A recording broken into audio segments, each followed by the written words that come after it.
It's absolutely necessary that a small business needs to have a marketing strategy and to also, have a bit of a sales mindset. And I don't think it needs to have this lens of being pushy. I really love this common thread that you have throughout your podcasts of like, know and trust. Yes. And, that's what sales and marketing, to be honest, is really all about. Welcome to the Marketing Your Practice podcast. We're leading a healthcare revolution by showing natural health and fitness experts how to become community influencers so they can build profitable, predictable and enjoyable practices. And now your hosts, Angus Pike and Tony Rose. Dr. Angus Pike here from the Marketing Your Practice podcast. And I'm joined today with the Marketing Director of Metagenics Australia and New Zealand, Paula Hann. Paula, welcome to the show. Thanks, Angus. Good to be here. It's lovely to have you here. Now, you've been at Metagenics what probably seems like a lifetime for you since 2001 and probably had, it would seem, almost every job, including cleaning the bathrooms and stuff there, all the way up to kind of managing director now. Can you tell our audience a little bit about your journey of what's taken you from when you started all the way up until now? Yeah, sure. So I actually started, as you said it in my intro, in 2001. Prior to that, I had a history in sales, but I'd always had this real passion for health. And so I left my job in sales to study naturopathy. And so I was a struggling student there for a couple of years. And then I saw this job for Metagenics. I was living in Adelaide at the time. And I thought, wow, this is this perfect union of my love of sales and my love of natural health. And so I took on the role of sales, area sales manager in Adelaide in 2001. And I worked in sales for about 3 years. So I worked in Adelaide for 18 months and then I was given the opportunity to transfer to Queensland, and I worked in Queensland for about 18 months. And then the sales and marketing director at the time, Graham Joyner, offered me the opportunity to move into marketing in head office. And I said to Graham at the time, are you sure about this? Because my background is not in marketing, I'm a salesperson. And he said, no, Paula, you know our products, you know our practitioners, I really think you can do it. So that was a huge learning curve for me. I was on a very, very steep learning curve, but worked with amazing people, learned a lot, was in marketing for most of my career here, so for about 13 years, and just progressed, and eventually a few years ago was promoted onto the executive team. And then at the start of last year I was asked to take on the managing director's role, which again was I never expected that in a million years. It's not something that I ever had on my vision board, that I want to be the managing director one day. So it was a huge surprise and honour, and so I've been in this role now for nearly 18 months. So it's been amazing. Been a really great journey, surrounded by really great people. I've just been really blessed, I think, to have opportunities along the way and to work with fantastic people and learn a lot. Many of the listeners, we're small business owners, from naturopaths to Chinese med practitioners to chiropractors. When you talk about sales and then, having a love for sales, but then, not knowing much about marketing, what's the difference between sales and marketing? Yeah, that's a very, very good question. I think sales is more about the execution, and marketing is more about the strategy, the overall strategy, where you want to go. And then what sort of skills did you need to develop to step from that sales into the marketing? You said you had a great team around you. What were the kind of skills that you needed to sort of step into that? Wow, that's a good question. I think I did need to really learn to think more strategically. It was a big move, even just moving from in sales, you're out on the road, you're, talking to clients and practitioners, and you're kind of a bit of a free spirit in some ways. And for a start, it was very hard just to get used to working within an office environment where you're working really closely with collaborating with different departments.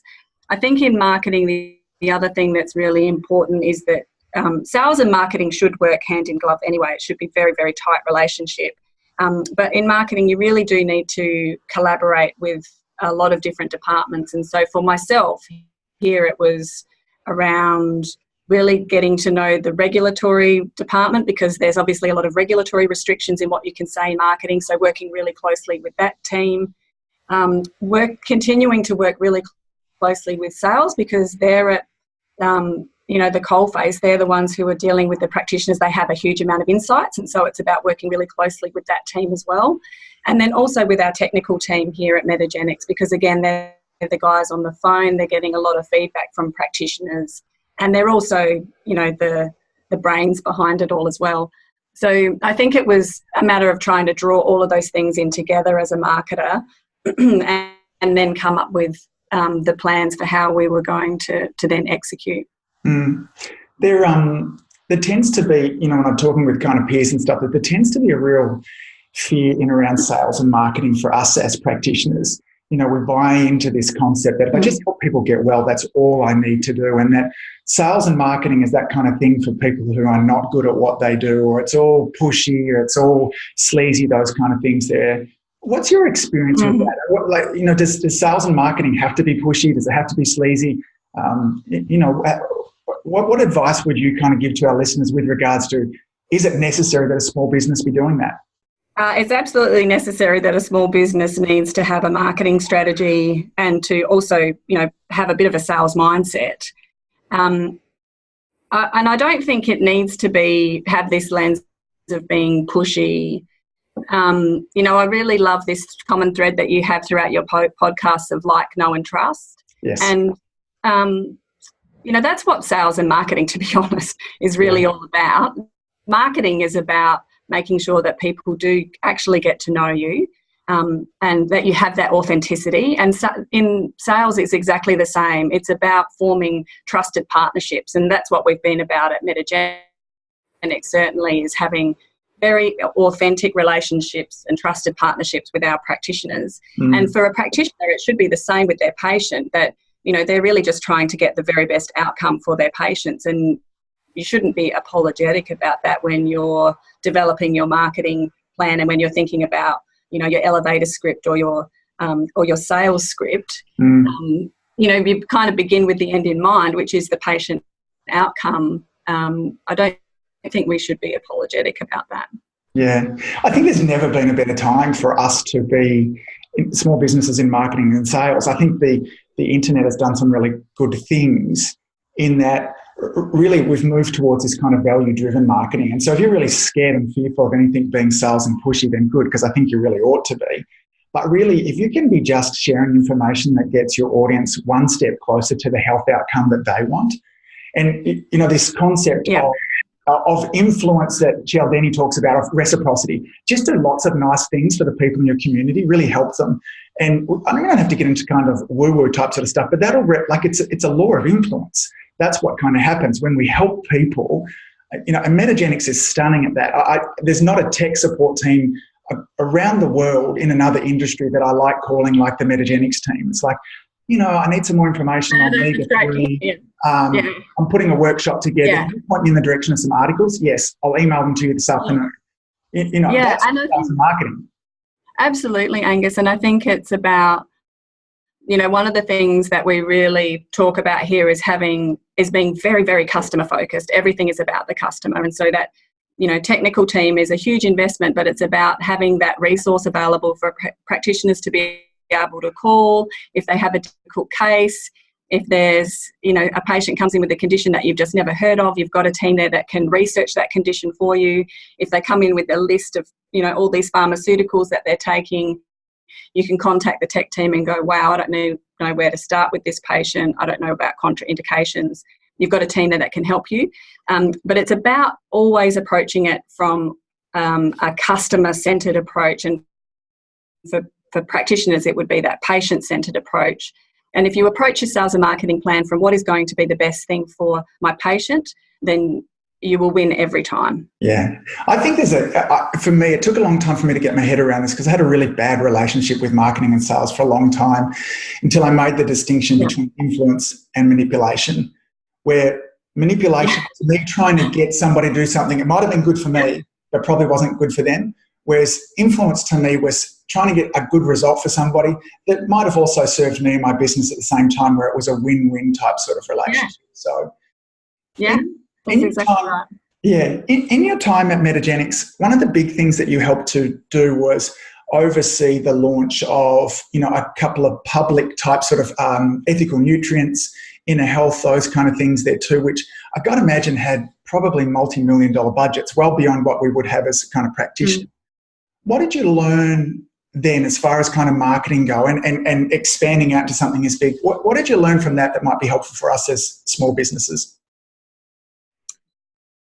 I think one of the things I learned is that you really do have to say the message over and over again. It is about that reminder and repeat message. Mm-hmm. So you can't just expect to run a campaign in an ad and then go, oh, that didn't work for me, I'm going to try something different. It's all about repetition.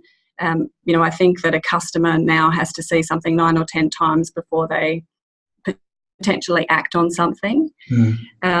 So you do have to be patient. You do have to be willing to invest. You do have to focus on the benefits as well. So rather than, talking about all the features of the different tools that you have and all the fancy things that you do, focus on the benefit for the patient in your marketing message, and paint a bright picture of the future.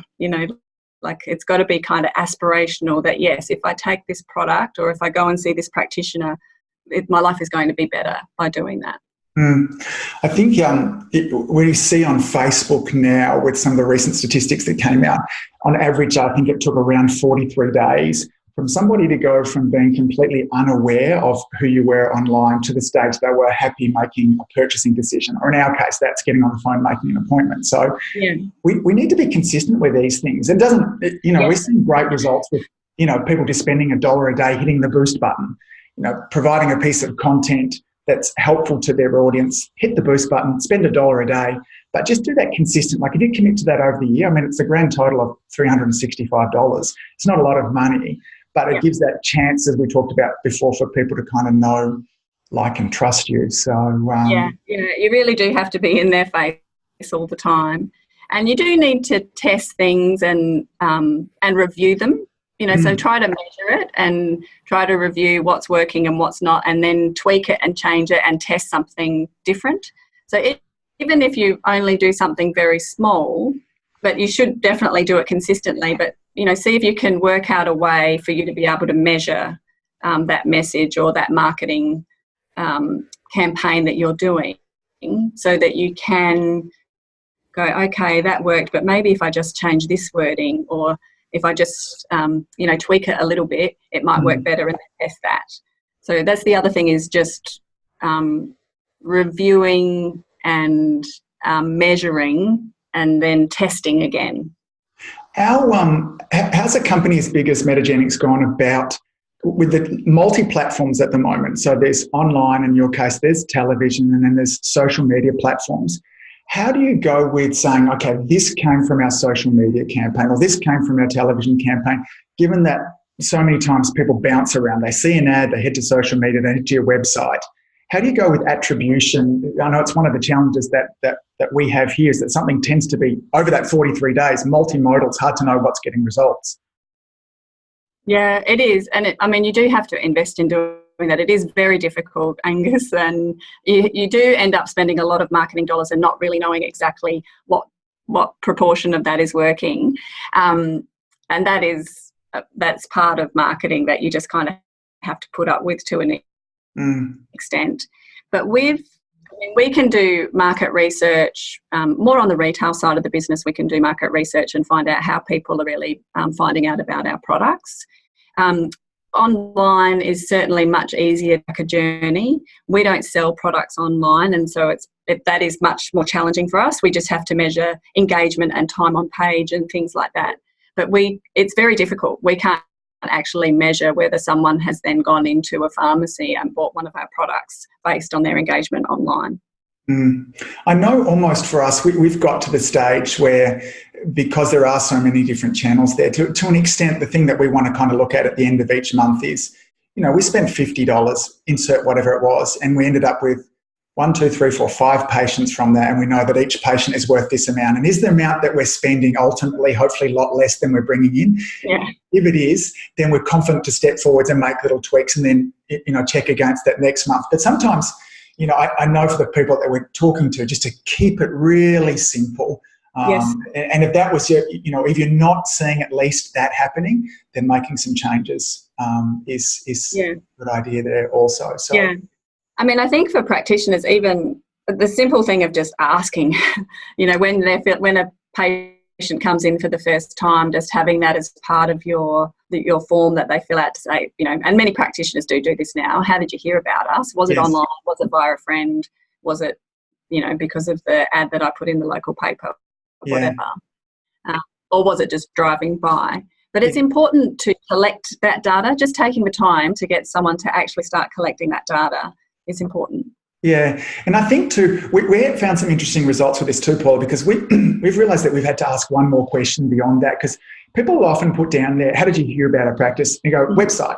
And then when we ask the next question, go, how did you hear about our website? And go, well, we found you on Facebook first, and then we went to the website and we got your phone number and came from there. So we really encourage people to ask that. And sometimes that might not be on the very first visit when you've really focused on lots of other things about great rapport and trying to find out what's going on. But as you develop that relationship, you can find out what other ways, because it might be, I walked past, but you're talking to them, go, I've also got a friend, and they went through those kind of multi-channels and stuff like that too. But, and quite often, to be honest, it's going to be a combination of multiple touch points. And that's when you have this beautiful marketing world where you've got fantastic signage, you've got a great street frontage, you've got a beautiful ad in the paper, all of your branding is aligned, you've got your Facebook page happening, you're maybe supporting the local footy club, whatever. It's a combination of all of those things that in the back, subconsciously, in the back of patient's mind, they're like, oh yeah, okay, I know that name. And then they feel more confident about going to you because they've seen your name. And there are all things, I've become super passionate about this in the last kind of decade, but a lot of those things don't need to be overwhelming, and there are lots of very low cost type sort of options. And, when we start to do those things, one of the greatest challenge that so many of us has of practitioners is just a predictable flow of new patients. And there are challenges in our modern day kind of climate, because I want to, it might be a good kind of segue in there too, because there are lots of forces that kind of feel like they're working against us. A couple of years ago, the process began where there was a government investigation, for lack of a better word, into kind of natural health and its effectiveness. They came out with some recommendations. And this is really important, because if you're listening to this now and you might be going, look, this doesn't affect me because I'm not a naturopath, I'm not teaching yoga, those kind of things there too. I want to just get you to hit the stop button for a moment, because certainly we've got lots of chiropractors. Right now they're doing an investigation into the effectiveness of chiropractic with regards to paediatric care. And if you think that this thing won't come to affect chiropractors as well, then I want you to really think, and I'm the eternal optimist and I've been involved in politics from day one there too, but can you give a little bit of an update? What happened then? What were their recommendations? Where are things up to now? Where are they going forwards? And then how do we thrive even in this climate? Yeah, sure. So as probably all of your listeners are aware, from the 1st of April this year, there were a number of natural therapies that no longer receive rebates from private health insurers. And as you mentioned, this was a result of a review by the NHMRC, which is the National Health and Medical Research Council. And they were tasked by the Labor government in 2013 to research the evidence for unregistered therapies that were receiving receiving rebates from private health insurers. And the rationale for this initiative was really just to find savings by removing government subsidies for private health insurance for natural therapies. For naturopathy and for Western herbal medicine, what it found was, rather than inefficacy, it essentially turned up a lack of publications that met their very, very narrow and specific criteria for the review. And in fact, the report itself acknowledged that it had several limitations, including this really restrictive evidence research. So, for example, just to kind of elaborate on the very narrow scope of the research. They only included systematic reviews. They had to be in English and they had to be within the last 5 years. So that meant from 2008 until 2013. And that excluded a significant body of evidence and literature. But the main reason that there was seen to be this lack of evidence was that the evidence sought was only for naturopathy and Western herbal medicine as a whole health service. So I'm sure that many of your listeners would know that there is just tons and tons of evidence for the way that naturopaths and herbalists practice. So, you know, naturopaths use nutritional therapies, they use herbal medicine, and then they use a lot of lifestyle interventions. And there is a lot of evidence on all of those modes of treatment. But there isn't so many studies on that whole of practice. And certainly within this really limited criteria that the NHMRC required, there was only one study that they looked at, and that was from the US, which showed favourable results for naturopathic practice in the US, particularly in the treatment of chronic diseases. And that study was excluded because they took the view that naturopathic practice in the US was quite different to naturopathic practice in Australia, which in fact the World Naturopathic Federation has concluded that they are comparable. Basically, due to this lack of evidence that qualified to their very strict parameters, they found that further evidence is required to estimate the effectiveness of naturopathic practice as practice in Australia today. And the report itself did stress numerous times that these findings should not be taken to infer that naturopathic practice, and in fact the other natural therapies as well, are ineffective. It was just that there wasn't enough studies within their very strict scope. How that then translated to the government policy to scrap funding for rebates is a massive leap. And the government actually went further than that, and they banned private health insurers from providing rebates. Wow. I know. So in a nutshell, the review was flawed. They actively excluded thousands of studies demonstrating benefits. International evidence was ignored. And then they made this what seems like a very, very short-sighted decision to remove these therapies from receiving rebates to save, I think it's about $30 million, which sounds like a lot to you and me. Yeah, but in the budget scheme of things, it's a tiny amount. But one of the things, you know, we have to look at the positives. I'm a bit of an optimist like you, Angus. And, you know, a crisis does bring people together. And I think it did unite the industry on this front. And the industry did create a campaign to really amplify and spread the message about what was happening to private health insurance, because we also felt that the public didn't really understand that this was going to happen. And neither did a lot of naturopaths, to be honest. Like, it wasn't until we really started ramping up the message that I think naturopaths didn't realise that this was potentially on the cards. And we did this through a page called Your Health, Your Choice.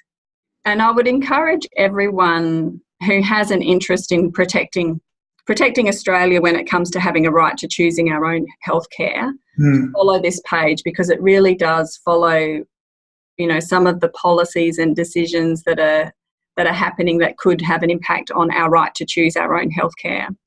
But I do want to really thank the people there was over 13,000 people who participated in that campaign and who actually wrote a letter to the Health Minister, Greg Hunt, who wrote to their local LNP ministers and senators and asked for rebates on natural therapies to be restored. Now, we didn't succeed in having that happen. So the Health Minister, Greg Hunt, actually had it within his powers to just reinstate naturopathy and Western herbal medicine and other natural therapies if he chose to. And so we were putting a lot of pressure on him to do that.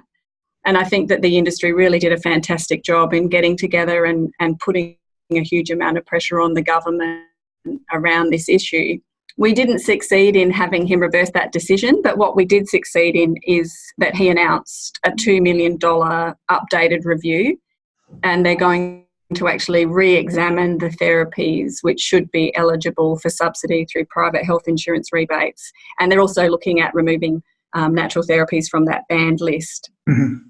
And I think we can be really proud of that. It just goes to show what you can do. You can move government. And all major parties now really recognise that this is an important public issue that isn't going to go away. This review will now take about 12 months, but I think that there's some significant things that have changed in this review. One is that we actually have key stakeholders on the review board, which is actually best practice to do that, but they didn't do that the first time around. And we have a fantastic study that's been completed by the Southern Cross University.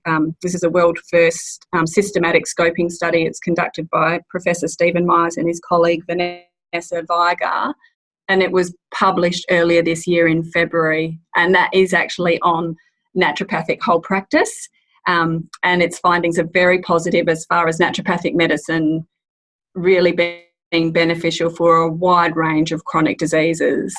So there is a positive, at the end of the day. But what I find so frustrating about this decision that was made by the government is that, we know that the healthcare system in Australia is under an enormous amount of pressure.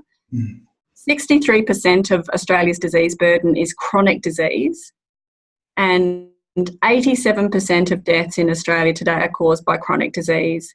50% of Australians currently have a chronic disease like cancer, cardiovascular disease, arthritis, back problems, respiratory disorders, dementia, diabetes. The list goes on, as you know. And according to the World Health Organization, 80% of these diseases and premature deaths can actually be prevented purely by lifestyle choices. And in particular, they cited by not smoking, by exercising, and by having a good diet. 80% of these chronic diseases could be avoided, and it is a massive burden. When you look at the global costs of healthcare, 17.9% of global spending is on healthcare, and 80% of that is on fighting the burden of chronic disease. And what the government in Australia have done is to save this piddling little amount, $30 million, in the whole scheme of things, is actually penalise the very people who are being proactive when it comes to preventing and treating, and also treating chronic disease. These are the people who do Pilates and go to yoga and who look after themselves.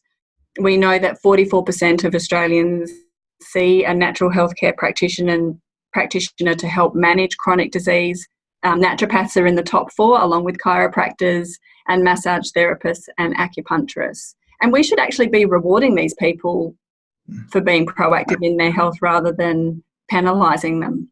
What Australia needs now in healthcare is to work together with natural healthcare practitioners who are actually the experts in lifestyle medicine and who have the time and the expertise to spend with patients to help coach them and mentor them to make significant behavioural changes that can make a massive difference in, relieving the load of chronic disease on our healthcare system.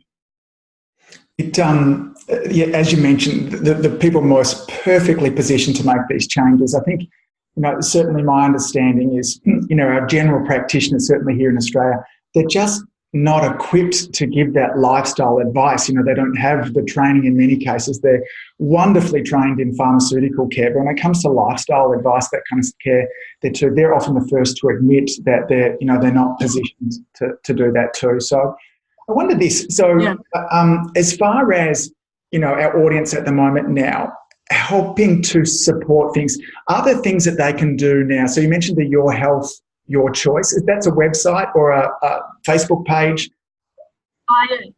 So that's a Facebook page, and they, like I said, they really keep you up to date with all of the latest happenings in the healthcare space, and where there are things that can be having an impact on our choices in healthcare. And they also have a website, so I encourage people to go and have a look if they really want to stay informed. Great. One of the other things that we are working on is, I think, one of the key issues for naturopathic practice in Australia is that there is an underlying lack of government recognition, and that stems from a lack of government understanding. There's massive knowledge gaps when it comes to policymakers around the definition of a naturopath, their extent of practice, the evidence base, and actually the real world effectiveness of naturopathic practice. And one of the things that we can do to help remedy this is provide an official framework for policymakers to really understand naturopathy is something that's called a health technology assessment, and or a HTA for short. So a health technology assessment is a gold standard used by governments and the World Health Organization when evaluating a health profession and making decisions about the role that profession plays in a healthcare system. So it outlines the efficacy, safety, evidence-based, costs, the practice of that profession. It would be a significant document, so it's like a 400-page textbook. Talks about naturopathic practice and all of those things. And funding would be needed to continue to work on a HTA in Australia, and where the industry is working on this in the background. We would hope to have it published by 2020. And in the coming weeks, we'll be sharing more information on how the profession and the industry can really help to support the development of a health technology assessment, because I really believe that this is a document. It's very much needed. I don't think we can be complacent about naturopathic practice in Australia, and this is a document that has the potential to influence both Australian and also global health policy when it comes to natural medicine. Yeah, lots happening. I'll make sure that we get some links. And so if you're kind of driving along listening to this at the moment, if you head on over to the show notes, we'll have all links for where people can stay updated as well. In kind of finishing, winding things up, cautious of your time today, the two. So for those practitioners that are out there at the moment that may well be feeling the pinch a little bit because people are, thinking, what, I used to be able to get a rebate back from my naturopathic care, for my other kind of complementary health care, I'm not getting that now. What, you've got this wonderful background in marketing and sales that we talked about now. How do we continue to thrive regardless of that, regardless of the pressures that might come upon us from an insurance, from third parties, all those kind of things there as well? What do we do right now? Because people on the ground that, I need my practice to just keep on running. What advice and steps would you give them? Yeah, it's very interesting, isn't it? I think anecdotally what we're hearing from the sales team is that it's a real mixed bag out there. We have practitioners who say, has not made a blip in my business. I'm booked out, hasn't made any difference at all. And other people saying, no, I'm definitely getting families who are saying, sorry, I can't afford to come anymore because of, losing the private health insurance. So there's always a bit of a mixed bag as to how people are impacted. And I've thought about this a lot, as far as I have visited probably hundreds, if not thousands, of clinics around Australia, and looked at what is the difference between those practitioners who, even when things like private health insurance rebates are gone, we were in the lead up to election and people just stop spending because they're uncertain, house prices are dropping. There's always stuff going on that could be impacting your business. But there seems to be some people who, no matter what, their business is thriving. And, what is it that differentiates those practitioners from the rest of people, rest of the practitioners? And I think that it comes down to a couple of things. One is confidence. The practitioners that I see that are always successful, they have an air of confidence about them. They're passionate and enthusiastic, but they're confident in what they do. And they're curious. They're always learning, whether that's learning about marketing and sales or learning about, clinical practice or learning about managing staff. They're always learning because they're always curious. And the way that manifests too, I was thinking about this.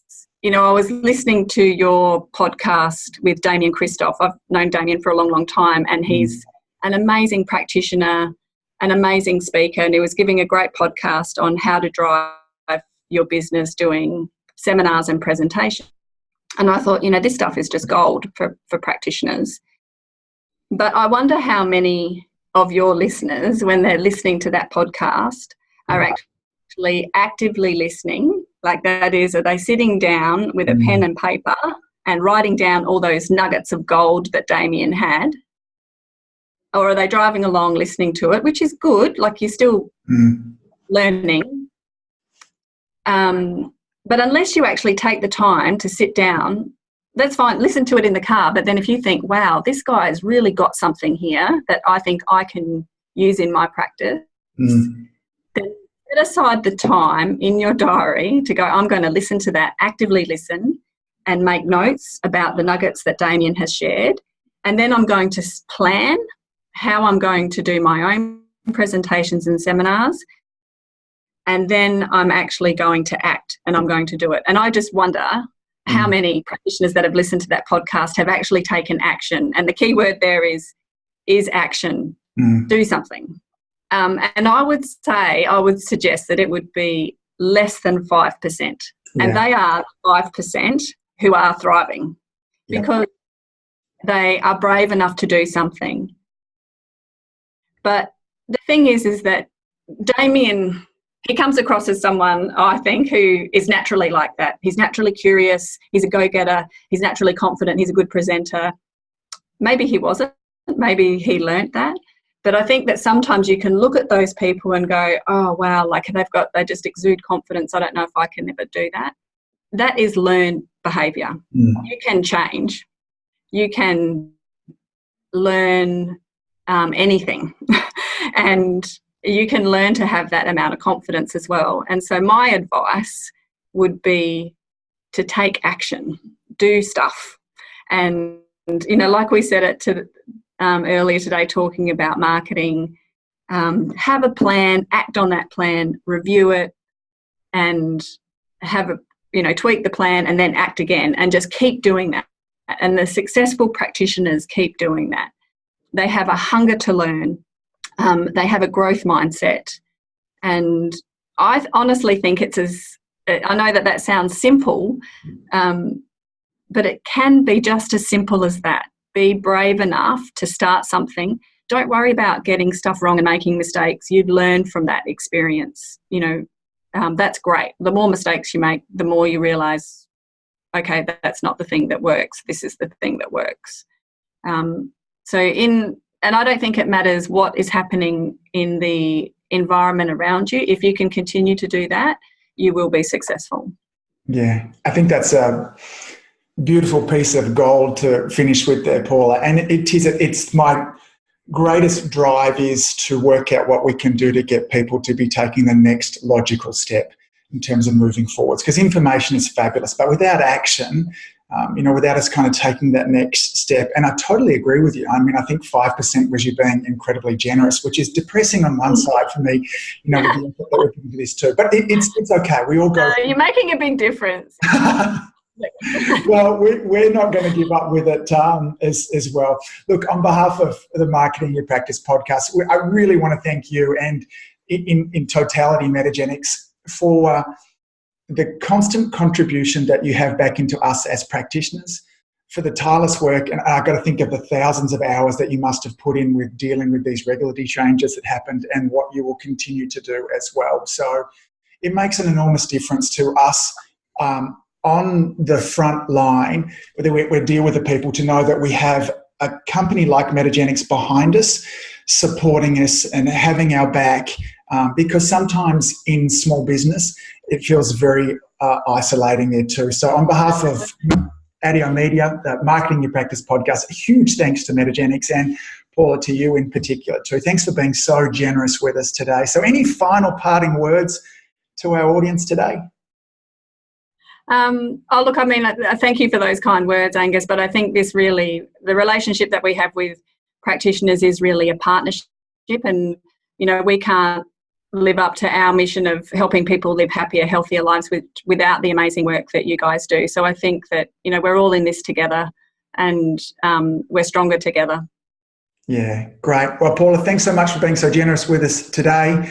And hopefully, I feel like there's definitely a round 2 in here. I've got a page full of questions I had down here that we got to like a third of them. So we might talk about that sometime in the future. So enjoy the rest of your day. Look forward to seeing you soon. Thanks, Paula.